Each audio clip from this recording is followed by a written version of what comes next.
চট্টগ্রাম নগরীর সরাইপাড়া আবাসিক এলাকায় গড়ে উঠেছে জাহাজ ভাঙা শিল্পের ভারী লোহার স্ক্র্যাপ কারখানা।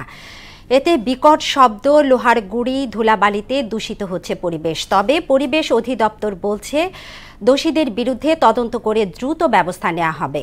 সুমন কুমারদের প্রতিবেদন, জানাচ্ছেন শারমিন স্বর্ণা। নগরীর 12 নং সরাইপাড়া ওয়ার্ডের সাগরিকা রোডের দক্ষিণ পাশে রয়েছে আবাসিক প্লট মালিকদের কেউ বহুতল ভবন নির্মাণ করলেও অন্যান্যদের খালি জায়গায় গড়ে উঠেছে শিল্প কারখানা। ভারী শিল্পের যন্ত্রপাতি স্থাপন করায় জাহাজ ভাঙা শিল্পের লোহার স্ক্র্যাপ গাইডিং সহ অন্যান্য মেশিন দ্বারা কাটায় বিকট শব্দের সৃষ্টি হয়। স্থানীয়রা বলছেন স্বাস্থ্য ঝুঁকিতে রয়েছে শিশু, অসুস্থ রোগীরা। দেখা দিয়েছে অ্যালার্জি, শ্বাসকষ্ট সহ বিভিন্ন রোগ ব্যাধি।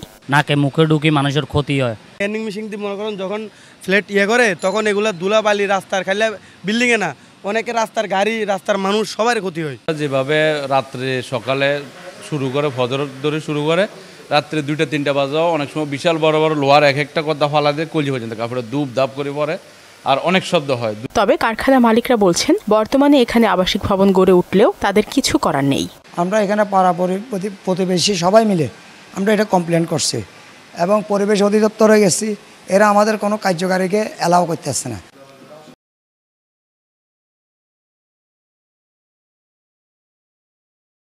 ধুলাবালি আপনার ঘরে আমাদের অপরিষ্কার হইতেছে, ময়লা হইতেছে, কথা বুঝেন নাই। তারপর ধরেন শব্দ দূষণটা তো অবশ্যই শরীরের জন্য খারাপ। প্রতিষ্ঠানগুলোর বয়স তো 20 থেকে 25 বছর। এখানে আবাসিক বাড়ি হয়েছে মাত্র 2 বছর হলো, 2 থেকে 3 বছর হলো। আর বিষয়টি স্বীকার করে পরিবেশ অধিদপ্তর জানায় আইন অনুযায়ী আবাসিক এলাকায় শিল্প কারখানা করার নিয়ম নেই, তবে তদন্ত করে ব্যবস্থা নেওয়া হবে বলে আশ্বাস দেন এই কর্মকর্তা।